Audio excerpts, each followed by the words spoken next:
So what is the funniest typo that you've ever written? Funniest typo. So, okay, one the other day, I changed the character name. The character was originally called Bo, and I changed his name to Benjamin, with a copy and replace, and forgot to select whole words only. So I then had several typos through the document. So I had a woman who was Benjaminful instead of beautiful because of the bow part of it. What was the other one? There was a theme of great Benjaminity instead of beauty. That's kind of like. Now, random. What's the funniest typo you've ever read since you edit? Oh, I don't know.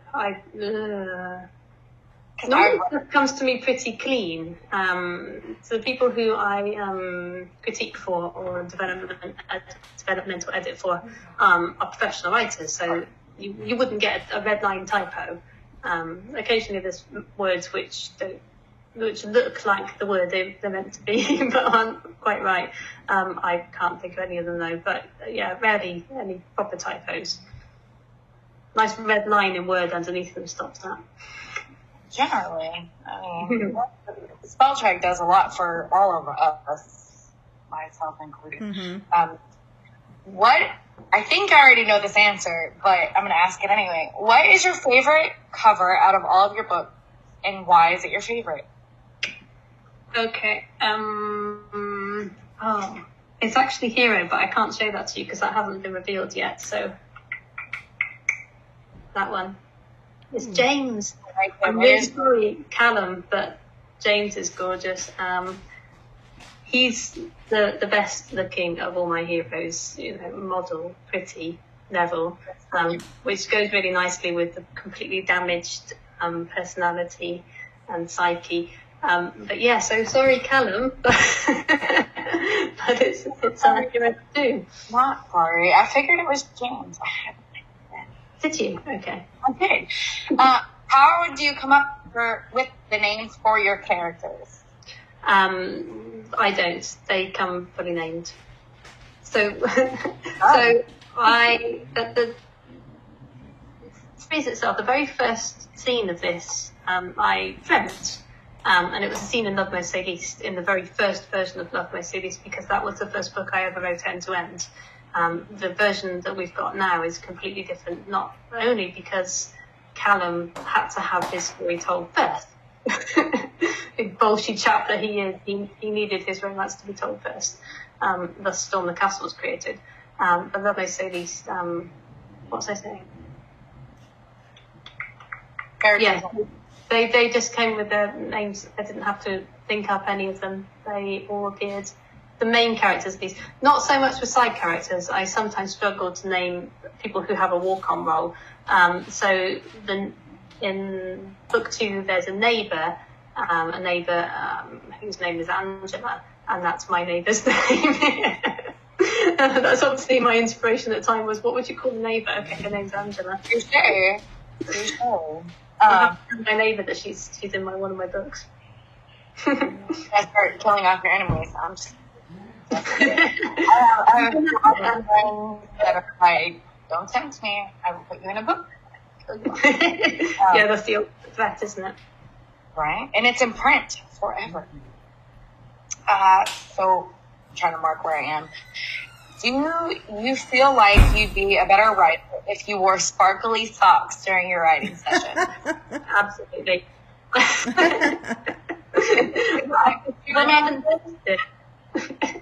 Where did that question come from? Was that a reader who sent that in, or was that? It was a message that I got from someone that was like, I need you to ask this question to all of the authors that you interview. And I was like, done. So I'm going to get some, I have got a pair of sparkly socks. I will wear them tomorrow for a writing session, and I'll test out that theory. Done. What does being a successful author look like to you? I want people to love my books the way that I love them. So it would be wonderful to make millions and be famous. No, it wouldn't. I just want people to read them and to get the same experience that I did writing them. I pour an awful lot of myself into these books. There's big emotions. It's big on romance and big on love, let alone the houses and the estates and the characters. So that would be success for me, to have people feel that in the same way that I do. I think that's maybe my favorite answer of the day. How hard are sex scenes to write? Oh, I love writing sex scenes. No, not hard at all. Not hard? No. I would think it would be like the hardest part. I would too. For me, I write and I read and I edit, because the whole like writing of the things. Writing of the things. Writing of the things, it does not work for me. I've tried, and I'm really just not great at it. That was the last one I read. What? I don't think so. Oh, sorry. No, go ahead. Finish your thought. What was I going to say? So I don't tend to write throwaway sex scenes. Each one is there for a reason. It marks a big change in the relationship. And normally I would make my characters wait for it a little bit as well. And normally it's associated with love, so this has to be huge. So it's really cool when I get to that part. And so, yeah, it flows quite naturally. I do tend to reuse words quite a lot. So my editor, red pen, a lot of repeated words. So that's probably the biggest problem. Yeah, I'm the repetitive person with words too. I'm the person that can pick them out in the books. Can you tell us anything about your next book? And then in parentheses in the document, as you can see, I put Rachel is ready for Jane. I just thought I'd Yeah. Okay, so Love Most, Say Least, Marry the Scot, number 2. So what are we on? 8 days from now? Is this video going live today? Anyway, about a week's time it goes live. Beth and James are already in Storm the Castle, so readers will be familiar with them. But if you haven't read that, you can leap straight in. It's a complete HTA within its own story. We have Lord James Fitzroy, who is an unusual chap. He's young, he's only 20 years old. Beth is a couple of years older. James was raised under pretty unusual circumstances. So he's a lord, he's an earl of Fitzroy estate, and due to inherit this huge house, billions of pounds, but on the condition that he marries by his 21st birthday. The strange raising of him has left him a little bit brainwashed.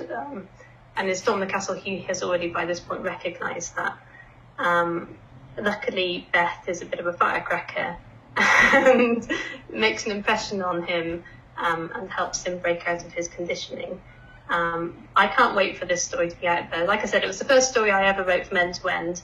It's vastly different from that version now, but I love it. It's probably my book baby, number 1. And it's nearly out. I'm excited. I like James in Storm the Castle personally, and I like a good tortured soul. He is a very tortured soul, yes, and Beth is the absolute perfect counterfoil to that, just what he needs. She's very love of life, it feels like, in Storm the Castle. She's very exuberant.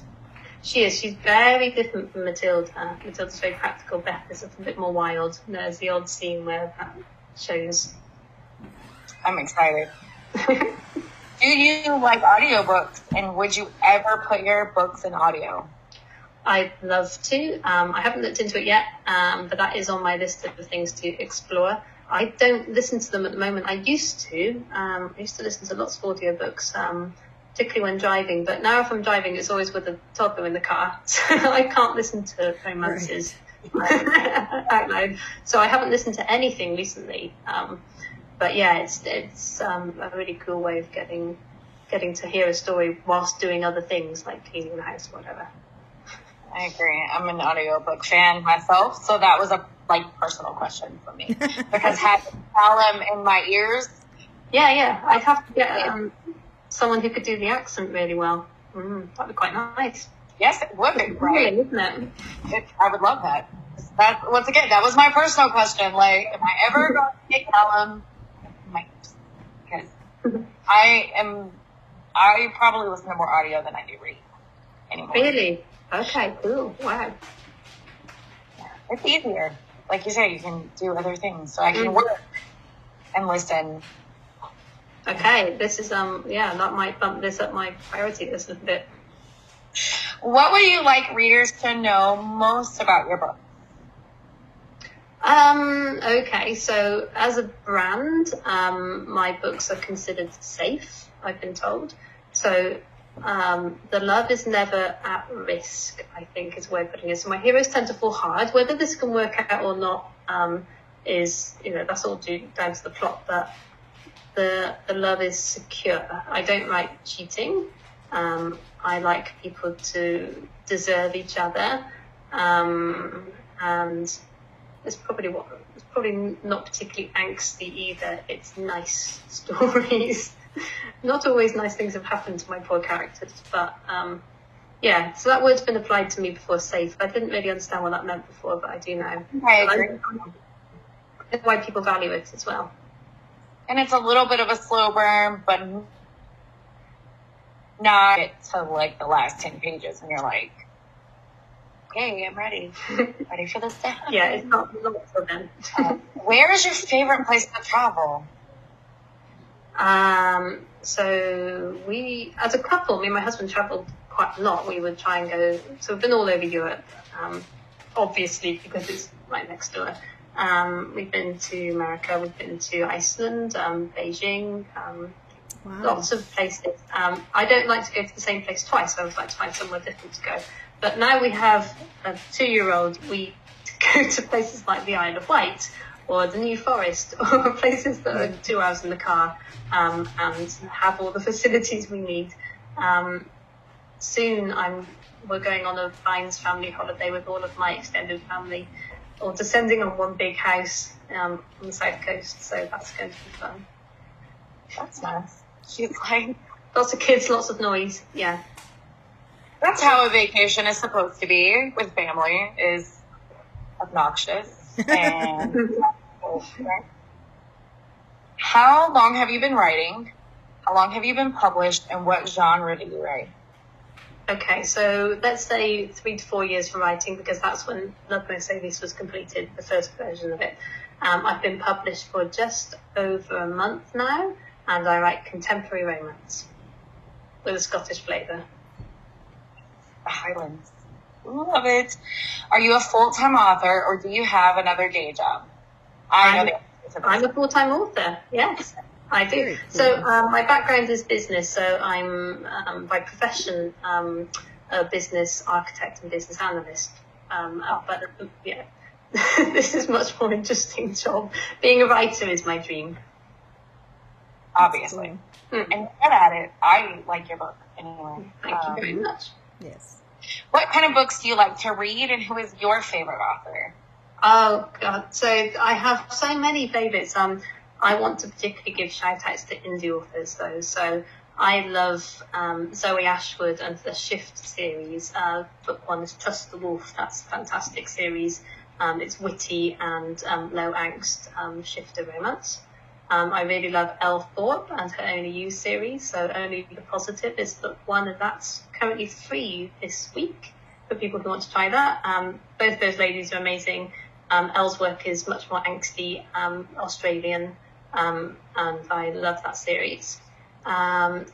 Julie Salmon, her work, she tends to write characters who've got to overcome big wounds in their past, and she picks at those, and I love that stuff. Who else do I like? It's like choosing your favourite child, isn't it? I only have one child, so that's easy, but... So I really love Karina Howe. I really love Serena Bowen, J.T. Geisinger. Lots of wonderful writers out there. There is a lot of variety. There really is. It is Awesome for a reader. What books? Oh, or book would you like to recommend to everyone? Obviously, no, right? What book of mine or what book of someone else's? What book, period? What book do you think every person should read? Oh, that's really hard. Read, I don't know. Let's go with Els because that's free this week. Let's go with Only the Positive by Elle Thorpe. Only the Positive? It is. When you were 5, which is really young, what did you want to be when you grew up? And how about when you were a teenager? So when I was 5, I wanted to work with animals, and I'm horribly allergic to all animals, so that was a terrible career choice. As a teenager, by that point, I definitely wanted to be a writer. That isn't the path I took, but not directly anyway. Took a few years to get on the right track. It happens. Life happens, right? Top 2 bucket list items. Okay, so number 1 bucket list item, marry a Scot. Done. Number 2, for ages I've really wanted to do a travelling holiday in the US, get a camper van or whatever the equivalent is over in the US, and tour the national parks, towns, cities, like a good couple of months just roaming around, seeing all the places I've read about but I've never been to. I've only been to New York City, to Manhattan, so that's not. There's a lot of America to explore still. Yeah, Yellowstone Park, there you go. That's probably where we'd start. Oh, it's amazing. We just went there last year. It's amazing. That's going to be on my list. Yeah. Seen the Grand Canyon, but I've never seen Yellowstone. Wow. Yeah, Grand Canyon. Yeah, it's hard. That's like a full bucket list, isn't it? Just going around ticking all of those off. Yeah. It's one of my bucket list items too. My kids are homeschooled, so the next time we move, that's kind of our plan, is to take like a roundabout way to go back to Texas. Just kind of do our own thing in between. Nice. That'd be cool. If we were to ask your family and friends, what is your biggest quirk, what would they say? Okay, so I asked my husband and my sister, my younger sister, I've got 2. My husband said there's far too many to mention. My sister said my sense of humour, my silliness, which is quite a big deal, and my determination. I'm not sure that's a quirk, but I'm really goal orientated. So I said I'm a workaholic. I will work from the moment I get up in the morning in some way or another. So that determination to reach whatever goal it is I've got is there. The sense of humour thing, yeah, I've got a bit of a silly sense of humour. Small things can crack me up and I've got no game face. So if something started making me laugh, then I can't ignore it. In work, in day job work, when I was in my day job, that was a problem in meetings if something tickled me. Something silly, and then I just can't ignore it, and I have to leave the room. I have to use the toilet. I'll see you guys in a little while. Right? Home, body, or social life? Bit of both. I have a great group of friends and big family, so there's always something going on.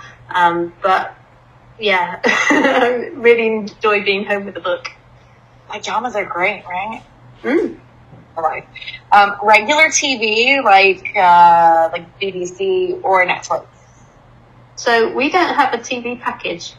Right. So we've got Netflix, but we don't have any regular TV service anymore, just because we don't use it. So my husband's a photographer, so he's working all the time on photographs, developing photographs or whatever he's got to do. I'm working all the time on my laptop for books, so we watch Game of Thrones, and then that's probably it.